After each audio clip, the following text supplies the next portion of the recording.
Hello दोस्तों, स्वागत है आप सभी लोगों का अपने YouTube चैनल एग्जाम तरंग पर। आज हम लोग पढ़ने वाले हैं बौद्ध धर्म, जो कि हमारा आज का टॉपिक होगा। इससे पहले जो हम लोगों ने टॉपिक किया था वह सिंधु घाटी सभ्यता और वैदिक सभ्यता है। इन सारे टॉपिकों को जो जीएस हम लोग अभी कवर कर रहे हैं वह यूपी ट्रिपल एस सी पेट 2022 की परीक्षा को ध्यान में रखकर कर रहे हैं। यही ओरिएंटेड है, इसी परीक्षा को ओरिएंटेड होकर हम लोग ये जीएस का सारा सिलेबस इसमें कंप्लीट करेंगे। तो चलिए शुरू करते हैं। आज का हमारा जो टॉपिक होगा वह है बौद्ध धर्म। हमारे लोगों के सिलेबस में दे रखा है बौद्ध धर्म, और बौद्ध धर्म में भी क्या दे रखा है, इनकी जीवनी, सिद्धार्थ की जीवनी और बौद्ध धर्म की शिक्षाएं। तो यहाँ पर जीवनी का सीधा सा मतलब हो जाएगा कि बौद्ध धर्म के जो संस्थापक थे या प्रवर्तक थे इनके, महात्मा बुद्ध की जीवनी हम लोग देखेंगे और उसके बाद शिक्षाएं देखेंगे। तो इससे पहले के दो वीडियो क्या दो क्लासेस जो हम लोगों ने की हैं, तो वो सिंधु घाटी सभ्यता और वैदिक सभ्यता, इन दोनों को आप लोग देख सकते हैं चैनल की प्लेलिस्ट में जाकर। और भी चैनल की प्लेलिस्ट में आप लोग चेक करिएगा, इस परीक्षा से संबंधित आप लोगों को तमाम सिलेबस का ही हम लोगों ने काफ़ी सारा भाग कराया है, तो उसको भी आप लोग देखिएगा। तो बौद्ध धर्म में शुरू करते हैं। तो बौद्ध धर्म को शुरू करने से पहले ये देख लेते हैं कि जैसे हमने वैदिक सभ्यता में जो पढ़ा था कि ऋग्वैदिक आर्य और उत्तर वैदिक आर्य।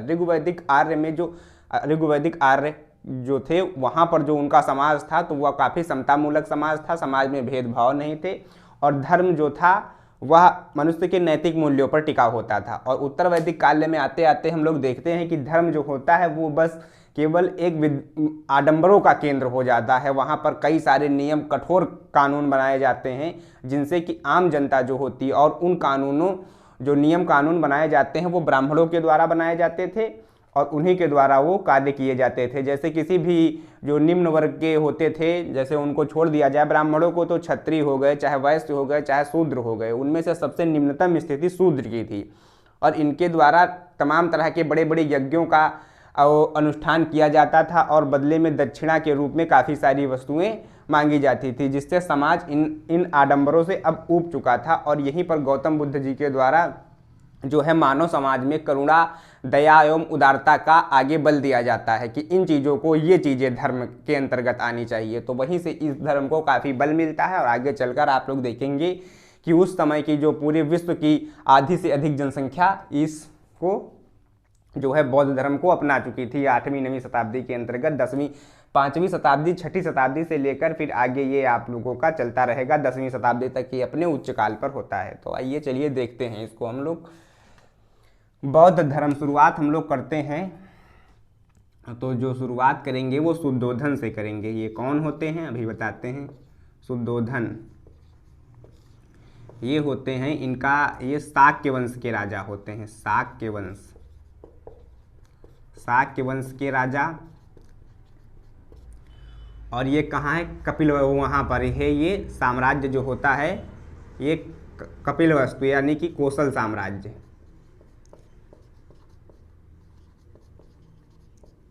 कोसल साम्राज्य। और यहाँ पर इनकी माता का नाम है महामाया। ये कौन है? ये भी कोसल वंश से संबंधित हैं।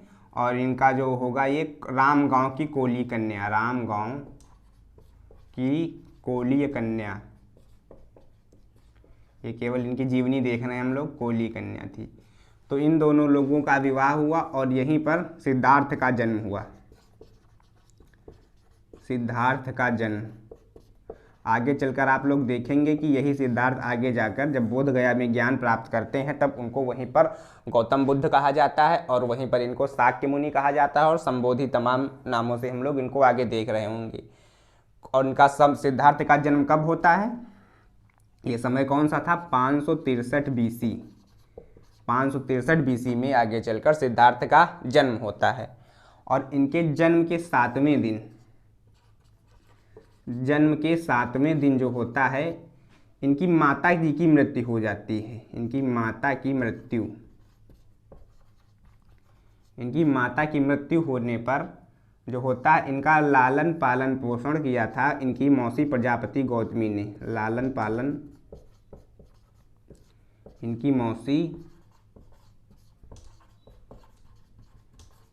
मौसी ने किया।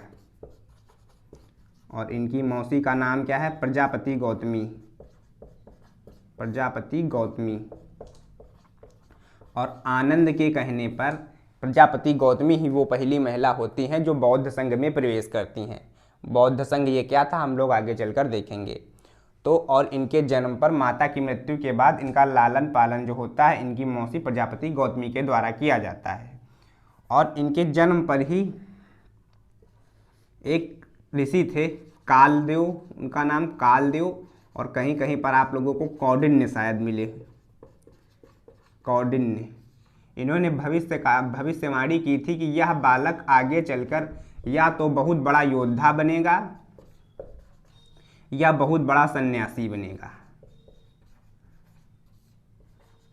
ये इन दोनों चीज़ों की भविष्यवाणी किसके द्वारा की गई थी? कालदेव या कौंडिन्य के द्वारा की गई थी। 7वें दिन माता की मृत्यु के बाद लालन पालन इनकी मौसी प्रजापति गौतमी ने किया था। ये नाम भी आप लोग याद रखिएगा। और फिर आगे चलकर इनका विवाह होता है यशोधरा के साथ। यशोधरा के साथ इनका विवाह होता है और उनसे इन लोगों को एक पुत्र की प्राप्ति होती है जिसका नाम होता है राहुल। और राहुल को इन्होंने बंधन कहा था। बंधन का प्रयोग बंधन किसे के लिए कहा था? तो राहुल के लिए ही इन लोगों सिद्धार्थ ने बंधन कहा था। अब यहाँ से हम लोग आगे चलकर देखते हैं कि जैसे जैसे ये आगे बढ़ते हैं तो हम लोग इनके देखेंगे कि जब ये चीज़ याद रख लीजिए आप लोग कि जब ये अपना महल छोड़कर एक बार घूमने जाते हैं तो वहाँ पर 4 चीज़ें, ये बचपन में हम लोगों ने कहानियों में पढ़ा था, किताबों में दिया रहता था, तो उन्हीं चीज़ों का बस हम लोग सीक्वेंस देख लेते हैं कि 4 कौन से दृश्य देखे थे कि इनका जो राजसी, इनके पास अपना एक राज्य था तो वो राजसी इनकी मनोभाव छोड़कर ये सन्यासी की ओर अग्रसर होते हैं। आप लोगों को बता दें कि ये राज परिवार से संबंधित जैसा कि आप लोग देख रहे हैं तो इनको सारा ज्ञान उस समय तक का हो चुका था। जितने भी साहित्य वेद वेदांग वो जो पढ़ना होता था इनके बारे में वो चीज़ें इनका ज्ञान रखते थे और देखते थे समाज में कि धर्म किस तरह फैला हुआ है। तो उसके कारण इनका मन जो है समाज में एक नई विचारधारा को लाने का था और वहीं से इन्होंने दयालुता और उदारता की यही केवल धर्म है और मनुष्यों को इन्हीं पर आगे चलना चाहिए। तो जैसे ही ये अपने महल से निकलते हैं अपने जो सारथी को लेकर तो एक देखते हैं बूढ़ा व्यक्ति। इनका क्रम आप लोग याद रखना, बाकी मालूम आप लोगों को होंगे, जो नए लोग होंगे वो एक बार ध्यान से देखेंगे। बूढ़ा व्यक्ति और दूसरा जो दृश्य होता है वो बीमार व्यक्ति और जो तीसरा होता है वह होता है मृत्यु की सैया और चौथा होता है एक सन्यासी। कहानी पे आप लोगों ने पढ़ा होगा जब ये अपने महल से निकलते हैं तो रास्ते में इनको एक बूढ़ा व्यक्ति दिखाई देता है, जिससे ये देखकर अपने सारथी से पूछते हैं तो सारथी इनको बताता है कि हर मनुष्य का जो होगा ये एक दिन यही अंजाम होता है, एक दिन यही स्थिति सब लोगों को गुजरनी होती है। तो इन्होंने उनसे पूछा क्या मैं भी इस तरह का हूँगा? ऐसी कहानियों में लिखा जाता है। वैसे ये इनकी शिक्षा ऐसी हुई थी कि ये सारी बातें ये लोग जानते होंगे, लेकिन जो हम लोगों ने बचपन में पढ़ा था तो वैसे ही हम लोग कहानी में देखते हैं कि एक बूढ़ा व्यक्ति दिखा, उसके बाद बीमार व्यक्ति दिखा, उसके बाद एक अर्थी इनको दिखी मृत्यु की सैया जिस पर आदमी जा रहा होता है, और उसके बाद एक सन्यासी दिखा। तो ये सन्यासी से बहुत अच्छा प्रभावित होते हैं और यहीं से उनके मन में साम्राज्य को छोड़कर ज्ञान प्राप्ति का एक मार्ग ढूंढने के लिए उनका मन शुरू होता है। तो ये इतनी चीज़ें आप लोग देख लीजिए और यहीं से हम लोग आगे देखेंगे। ये इनका बेसिक परिचय हो गया। चाहे तो आप लोग इसको 1 लाइनर में लिख लीजिए, चाहे ऐसे ही लिख लीजिए। तो अब इसको रफ करते हैं और आगे बढ़ते हैं। अब जैसे जैसे देखेंगे कि ये घर छोड़कर निकलते हैं और वहीं से फिर ये तमाम स्थानों पर जाते हैं, ज्ञान प्राप्त करते हैं और उसके बाद संसार भर में इनके उपासक होते हैं, इनके समर्थक होते हैं, इनको मानने वाले होते हैं। तो देखा जाए तो सन्यासी की ओर जब ये बढ़ रहे थे तो 29 वर्ष की अवस्था कितनी थी? 29 वर्ष की अवस्था। 29 वर्ष की अवस्था में इन्होंने कपिलवस्तु साम्राज्य जो इनका था, कपिलवस्तु, वैसे दोस्तों जन्म के बारे में हमने आप लोगों को नहीं बताया, तो आप लोग देखना कि इनका जन्म जो था लिख लीजिएगा वहीं पर, लुम्बिनी में हुआ था। लुम्बिनी में हुआ था, जो इसका आधुनिक नाम है वो रुम्मिनदेई, रुम्मिनदेई जो कि नेपाल में पड़ता है। ये आप लोग लिख लीजिएगा उसी जगह पर। तो कपिलवस्तु का साम्राज्य जब छोड़कर चलते हैं तो इनके साथ होता है कौन, इनका सारथी, सारथी जिसका नाम होता है चन्ना, या कहें छंदक, या कहें चाण। तीनों चीज़ें आप लोग देख लीजिएगा, एक मिलता है तीनों चीज़ें, सारथी। और उसके बाद इनका घोड़ा होता है, तो घोड़े का नाम भी यदा कदा पूछा जाता होगा, कंथक घोड़े का नाम था, इनके घोड़े का नाम था कंथक। तो ये दोनों लोग चलते हैं, ये रात्रि में छोड़कर जाते हैं। कई कवियों ने इस चीज़ों को बहुत अच्छी तरह से लिखा है। तो कपिलवस्तु का साम्राज्य छोड़कर इन लोगों को जाते हैं, सारथी और अपने घोड़े के साथ जाते हैं। तो रास्ते में एक पड़ती है अनोमा नदी, जैसे कपिलवस्तु से निकलते होंगे तो अनोमा नदी, अनोमा नदी के बाएं तट पर ये रुकते हैं। और उसके बाद जो है यहीं पर अपने राजसी वस्त्रों का त्याग कर देते हैं, राजसी वस्त्रों का त्याग करके वो जो अपने राजसी वस्त्र होते हैं वो चन्ना या चाण को दे देते हैं, और उसके बाद उसको वापस भेज देते हैं। और वहीं पर फिर नदी पार करके, ये अनोमा नदी है, तो यहाँ पर एक था अनोमा उद्यान, अनोमा उद्यान। तो अनोमा उद्यान में 7 दिनों तक रहते हैं, 7 दिनों तक रहने के बाद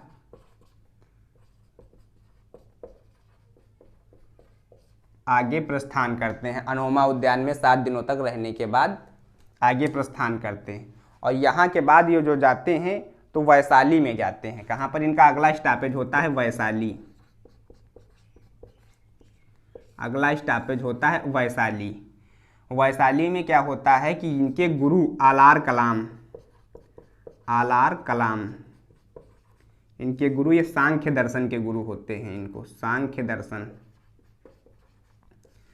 दर्शन के गुरु होते हैं। और यहीं पर ये लोग आगे उपनिषद वगैरह पढ़ते हैं, उनकी चर्चा करते हैं, और यहीं से शिक्षा लेकर फिर वो आगे की ओर बढ़ते हैं। तो वैशाली से अगला इनका पॉइंट तो जो था वो राजगृह था,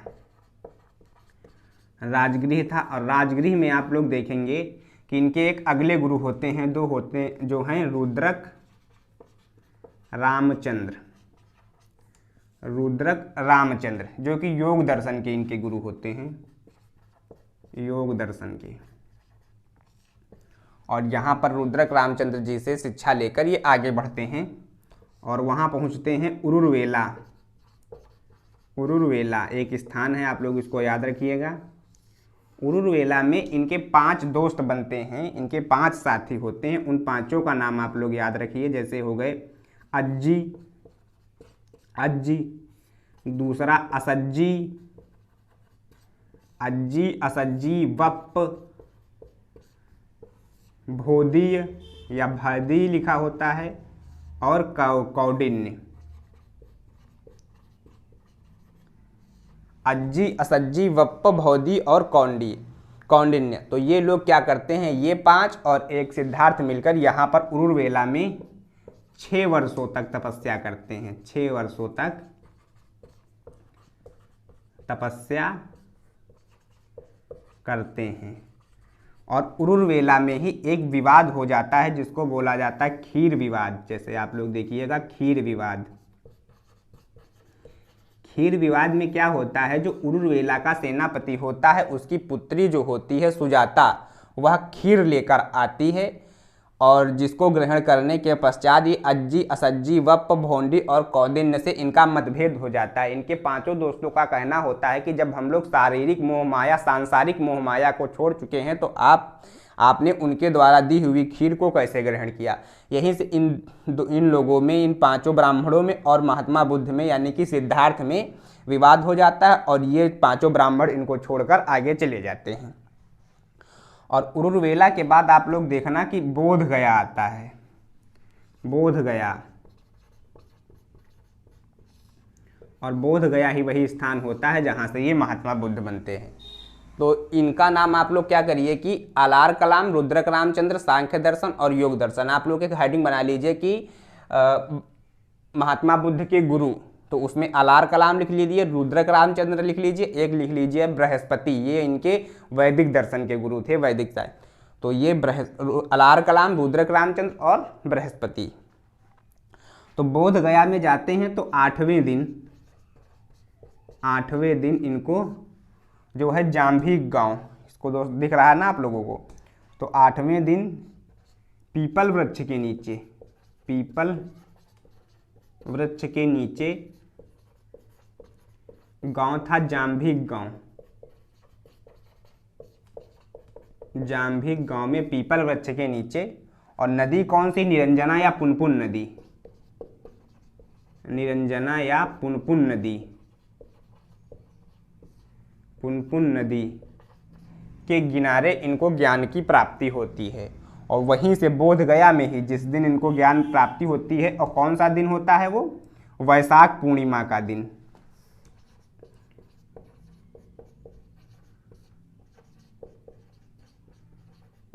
वैशाख पूर्णिमा का दिन होता है और उसी दिन से ये कहे जाते हैं शाक्य मुनि। शाक्य मुनि। अगला आप लिख लीजिए, इनको संबोधि कहा जाता है,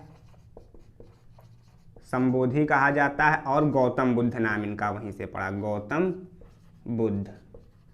और इनको तथागत भी कहा जाता है, इनको लाइट ऑफ एशिया भी कहा जाता है। इन बातों से आप लोग परिचित होंगे पहले ही। लाइट ऑफ एशिया ये सबको मालूम होगा, कक्षा 6-7 अगर आपने पढ़ा होगा, और जाहिर सी बात है आप लोगों ने पढ़ा होगा, तो वहाँ पर एक चैप्टर होता था इंग्लिश में, the light of Asia, Gautam Buddha. तो 8वें दिन शाक्य मुनि और संबोधि गौतम बुद्ध कहलाएं। नदी कौन सी थी? निरंजना या पुनपुन नदी थी, पीपल वृक्ष के नीचे। और वैशाख पूर्णिमा के दिन इनको ज्ञान की प्राप्ति हुई। और यहाँ पर एक चीज़ देख लेते हैं, जब अपना ये घर छोड़ते हैं तो उसको कहा जाता है महाभिनिष्क्रमण।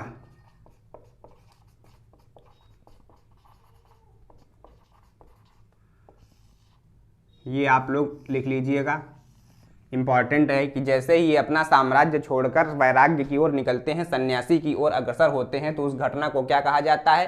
कहा जाता है महाभिनिष्क्रमण कहा जाता है। और ये फिर बार बार इन लोग इसी सीक्वेंस में आप लोग याद रखिएगा, इसको पढ़ते रहिएगा तो ये याद हो जाएंगे आप लोगों को। तो बोध गया में जब इनको ज्ञान की प्राप्ति हो जाती है तो ये अपने मित्रों से मिलकर वापस मिलने के लिए वापस जाते हैं। वहाँ कहाँ पर जाते हैं? उरुवेला में, जो इनके मित्र होते हैं। तो उरुवेला में क्या होता है, तब इनको पता चलता है कि ये इनके मित्र जो हैं वो उरुवेला में नहीं हैं। यहाँ से जाते हैं उरुवेला, लेकिन उरुवेला में इनके मित्र नहीं होते हैं, वहाँ उनको जाकर पता लगता है। लेकिन इनके दो प्रारंभिक शिष्य अगर आप लोगों से पूछे तो यही उरुवेला में बनते हैं तपस्सु एवं कल्लिक। तपस्सु एवं कल्लिक इनके प्रारंभिक शिष्य यहाँ पर बनते हैं। और उसके बाद ये फिर उरुवेला से आते हैं यहाँ पर सारनाथ आते हैं। और यहाँ सारनाथ में उनको वहाँ पता चलता है कि उनके मित्र जो हैं ये सारनाथ में गए हैं। तो सारनाथ में जाने के बाद उनको उपदेश देते हैं, अपने पांचों मित्रों को उपदेश देते हैं, जिसे कहा गया है धर्म चक्र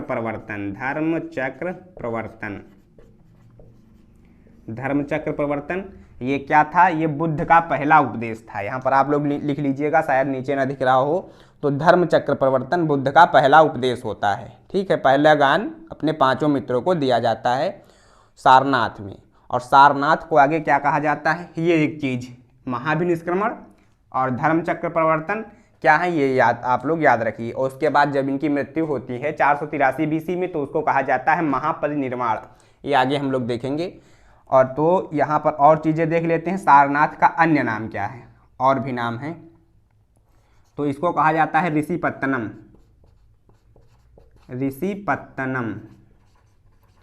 या फिर इसको कहा जाता है, आप लोग लिख लीजिएगा, मृगदाव भी कहा जाता है। ये रहा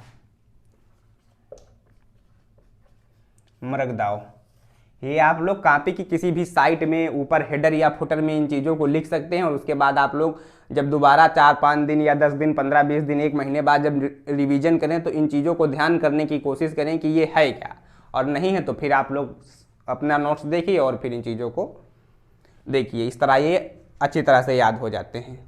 और सारनाथ के बाद जो ये लोग चलते हैं तो सारनाथ के बाद ये पहुँचते हैं काशी।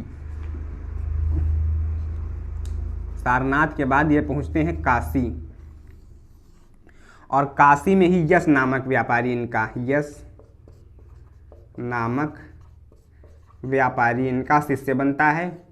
और यश नामक इस व्यापारी की माता और पत्नी, इनकी माता और पत्नी जो होती हैं ये बुद्ध की प्रथम उपासिका, बुद्ध की प्रथम उपासिका बनती हैं। तो ये यहाँ से काशी से फिर ये अपने वापस लौटते हैं। तो ये इतनी चीज़ें आप लोग, इतने स्थान कपिलवस्तु और वैशाली, राजगृह, उरुवेला, बोधगया, सारनाथ, फिर उरुवेला जाते हैं, तपस्सुक और कल्लिक यहाँ पर इनके प्रारंभिक शिष्य बनते हैं। और उसके बाद काशी में यश नामक व्यापारी और उनकी माता एवं पत्नी जो होती हैं बुद्ध की प्रथम उपासिका बनती हैं। तो इतना आप लोग इसका स्क्रीनशॉट ले लीजिए, इसको रफ करते हैं और फिर इनके लौटने का क्रम हम लोग देखते हैं।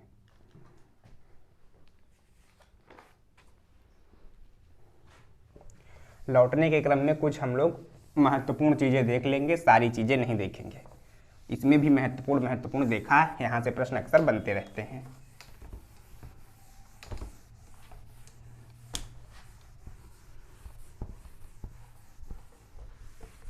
यही चीज़ें आप लोग बार बार इतनी पढ़िए और शिक्षा है इनकी, और ये जीवनी हो जाएगी।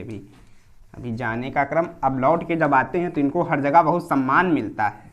वैसे ही आप लोग देखिएगा, अब संघर्ष में कौन साथ होता है। जैसे आप लोगों ने नीरज चोपड़ा को देखा होगा कि वो जब जाता है वहाँ पर भाला फेंकने ओलंपिक में, तो उसको बहुत ज़्यादा कोई नहीं जानता, और जैसे ही लौट के आता है तो कहीं प्रधानमंत्री उसका भाला देख रहे हैं, आर्मी के जनरल उनके साथ चाय पी रहे हैं। तो इसी तरह की चीज़ें हैं कि जब आप देखेंगे ये लौटने के क्रम में इनको विभिन्न साम्राज्यों के द्वारा या विभिन्न समाज का जो उच्च वर्ग होता है, कई व्यापारी होते हैं जिनके द्वारा इनको विहार प्रदान किया जाता है।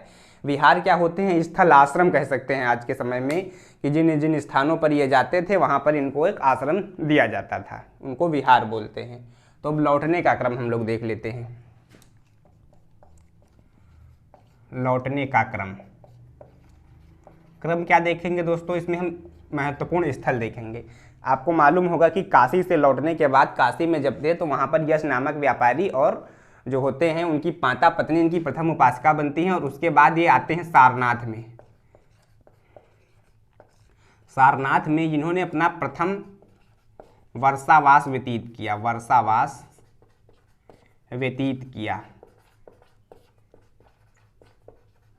वर्षावास क्या होता है? वर्षा के महीने होते हैं जो हर साल होते हैं, चौमासा कहा जाता है, अक्सर आप लोगों ने सुना होगा। तो ये बारिश वाला चौमासा, 4 मास में 3 कैटेगरी, गर्मी, जाड़ा और बरसात, तो वही चौमासा, इसको वर्षावास व्यतीत किया सारनाथ में। ये इतना यहाँ पर ठीक है। और सारनाथ से फिर ये वापस आते हैं उरुवेला, और उरुवेला में कोई इतना महत्वपूर्ण कार्य नहीं होता है, वहाँ पर बस केवल इनके कुछ और शिष्य बनते जाते हैं जैसे जैसे ये आते हैं, और शास्त्रार्थ होता है लोगों में जो उस समय के मुख्य गुरु होते हैं, और ये जीतते हैं और वो इनकी प्रभुता को स्वीकार करते हैं, और इनके जो शिष्य होते हैं वो आगे चलकर हजारों में पहुंच जाते हैं। तो बस यही है कि उरुवेला में कुछ इनके और शिष्य बढ़े, हम लोग वो नहीं देखेंगे, और जो कुछ महत्वपूर्ण बातें होंगी हम वो देखेंगे। अब राजगृह आता है, सारनाथ के बाद ये राजगृह में आते हैं। राजगृह में क्या होता है? बिंबसार द्वारा इनको वेणुवन विहार दिया जाता है। वेणुवन विहार दिया जाता है। अब जिन लोगों को लगता हो कि अभी समय है तो बहुत कम समय बचा है, तो आप लोगों को बता दें कि इसी तरह आप लोग भी अपने नोट्स बनाते चलिए, इसीलिए हम लोग बोर्ड पर लिखते जा रहे हैं। साथ के साथ आप लोग भी नोट्स बना लीजिएगा। हम इसको 1 महीने में सितंबर में पूरा सिलेबस हम लोग कंप्लीट कर लेंगे। तो राजगृह में बिंबिसार द्वारा इनको विद्ववन विहार दिया जाता है, ये आप लोग याद रखिए, डायरेक्ट परीक्षा में पूछ लिया जाता है इस तरह का। और उसके बाद हम लोग देखते हैं कि राजगृह में इनके 4 शिष्य होते हैं, और उनका हो गया जैसे सारिपुत्र, एक हो गए सारिपुत्र, दूसरे हैं मौग्धलायन,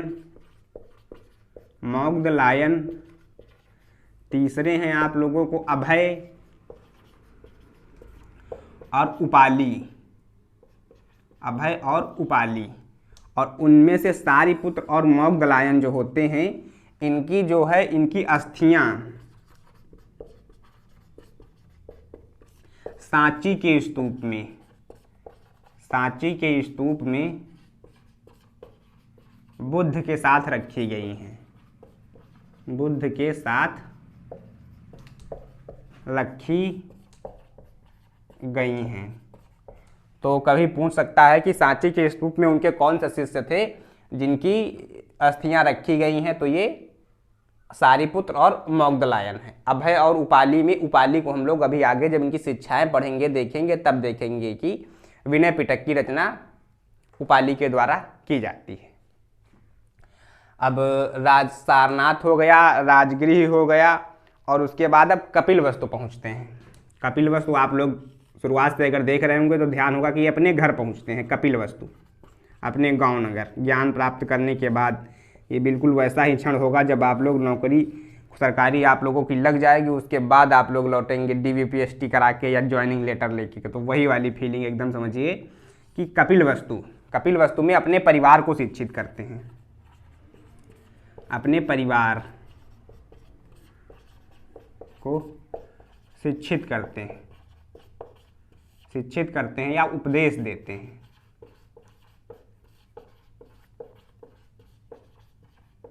और अपने परिवार को उपदेश देने के बाद ये आगे चलते हैं राजगृह में। और आप लोगों को मालूम होगा, राजगृह में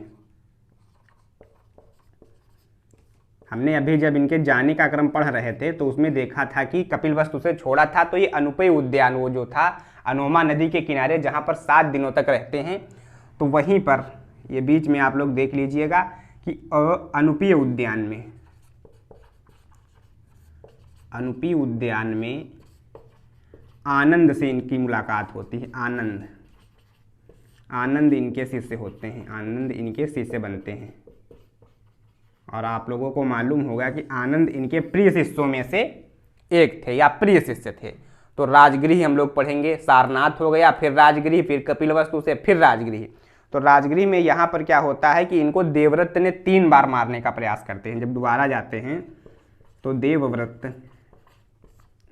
ने 3 बार मारने का प्रयास किया, 3 बार मारने का प्रयास। आप लोगों ने वो जो एक बतख वाली कहानी पढ़ी होगी बचपन में, तो ये बचपन से ही महात्मा बुद्ध से चिढ़ते थे, सिद्धार्थ से चिढ़ते थे। अब ये वहीं पर राजा में राज्य ही रह गए, अपना वही संभालते रहें। और ये जो गौतम बुद्ध हो गए, ये पूरे समाज में इन्होंने पूरे उस समय का राज्य होता था, वहाँ पर इनका नाम काफ़ी आदर और सम्मान पूर्वक लिए जाने लगा। इनकी प्रसिद्धि बहुत ज़्यादा बढ़ गई। तो वही आप लोग समझ सकते हैं कि ईर्ष्या द्वेष की भावना, यहीं से हमको लगता है महात्मा बुद्ध ने जो दुख का कारण बताया था वो ईर्ष्या बताया था, क्योंकि ये देवव्रत है, इनसे काफ़ी ज़्यादा ईर्ष्या करता था। 3 बार इनको मारने का प्रयास देवव्रत के द्वारा किया गया था। और राजगृह से जैसे ही आगे बढ़ते हैं तो श्रावस्ती में आप लोग 2 चीज़ें याद रख लीजिए। श्रावस्ती में इनको 2 विहार मिलते हैं। कौन कौन सा? पुब्बाराम और जेतवन। पुब्बाराम और जेतवन। जेतवन जो दिया जाता है वो सुदात या फिर अनाथ पिटक के द्वारा दिया जाता है, और ये व्यापारी होता है श्रावस्ती का। पुब्बाराम ये विशाखा के द्वारा दिया जाता है। इसकी हम लोग आगे अभी वो देख लेंगे, एक टेबल बना लेंगे कि पुब्बाराम किसके द्वारा दिया गया, जेतवन किसके द्वारा दिया गया, और वेणुवन विहार किसके द्वारा दिया गया। आगे हम लोग देखेंगे कि अभी वैशाली में इनको कुटाग्रशाला विहार प्राप्त होता है, तो वो किसके द्वारा दिया गया। तो ये चीज़ें अब इतनी आप लोग लिखिए, उसके बाद हम लोग इसको रफ करते हैं। कहाँ तक हम लोग पहुँचे थे, और वैशाली श्रावस्ती तक। अभी राजगृह के बाद हम लोग देखेंगे कि आगे कहाँ जाते हैं। यही चीज़ें हैं, यही इनकी जीवनी है दोस्तों, यहीं से प्रश्न बनते हैं। शिक्षाएं वैसे जब पेपर होते हैं, कोई बड़े पेपर होते हैं, तो वहाँ पर इनकी शिक्षाएं पूछी जाती हैं। वैसे हम लोग देख लेंगे इनकी शिक्षाएं जो सिलेबस में हमारे दे रखा है। तो श्रावस्ती के विषय में आप लोग ये देख लीजिए कि सर्वाधिक, अगर बुद्ध पूछे कि सर्वाधिक उपदेश कहाँ दिए, तो ये दिए थे श्रावस्ती में। श्रावस्ती में बुद्ध ने सर्वाधिक उपदेश दिए थे। तो हम लोगों ने देखा कि ये राजगृह से निकलकर श्रावस्ती में, वहाँ पर इनको 2 विहार मिलते हैं, और श्रावस्ती के बाद अब ये पहुँचते हैं वैशाली। उसी के नीचे आप लोग लिखना वैशाली। वैशाली में क्या होता है कि इनको कुटाग्रशाला विहार प्राप्त होता है। कुटाग्रशाला, इनको कुटाग्रशाला विहार प्राप्त होता है।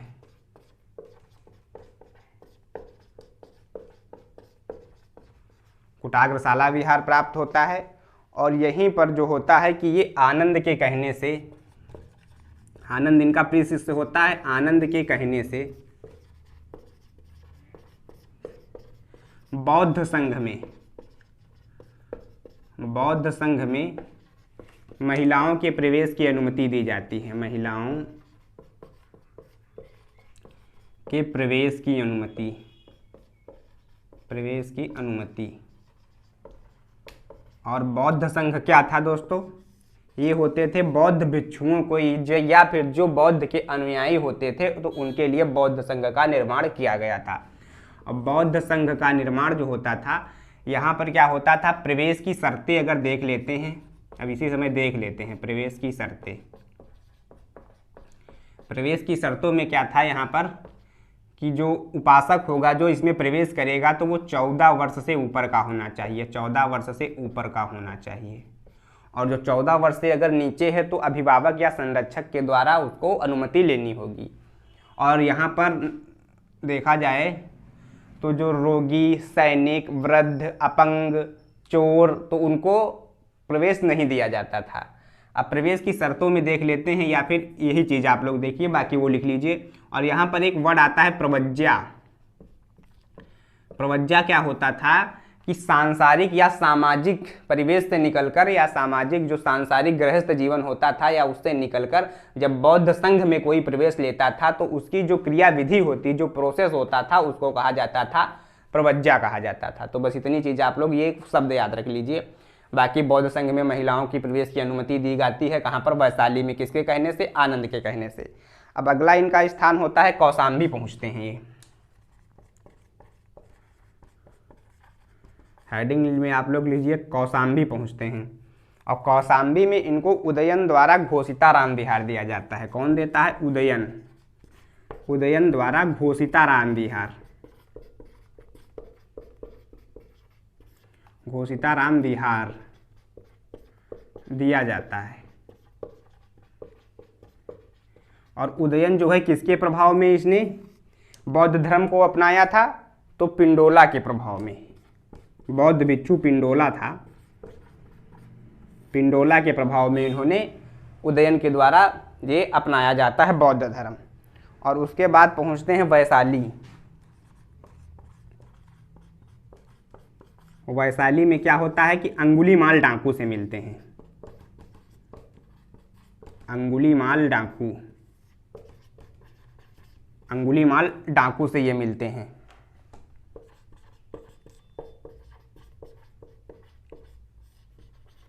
और वहाँ के बाद ये अगला स्थान इनका होता है पावा जाते हैं। और पावा के बाद ये लास्ट में जाते हैं कुशीनगर। बीच में पावा आप लोग छोड़ दीजिए इसको, और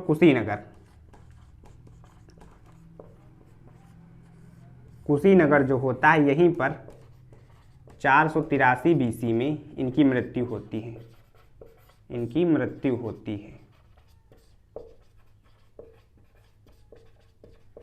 अब यहीं पर पूछा जाता है कि अंतिम उपदेश जो है, तो वो अंतिम उपदेश इन्होंने किसको दिया था? तो सुभद्र को दिया था। सुभद्र, ये याद रखिए कि अंतिम उपदेश किसको दिया था। तो आप लोग यहाँ आनंद मत लगाना, क्योंकि इनके प्रिय शिष्य थे, तो इसीलिए अंतिम उपदेश इन्होंने सुभद्र उसको दिया होगा, आनंद को। ये दिया था सुभद्र को।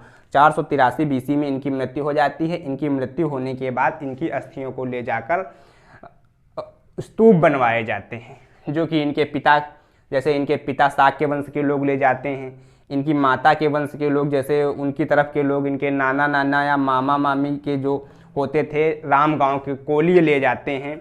और इसी प्रकार काफ़ी अजातशत्रु के द्वारा बनाए जाते हैं। तो 8 लोग इनकी अस्थियों को ले जाकर स्तूपों का निर्माण अलग अलग ढंग से करवाते हैं। तो ये इनकी जीवनी हो गई। आगे अब हम लोग देखेंगे इनकी शिक्षाएं। तो यहाँ पर हम ये लिस्टिंग किए देते हैं कि कौन सा विहार किसके द्वारा दिया गया था, उसके बाद हम लोग इनकी शिक्षाओं को देखेंगे।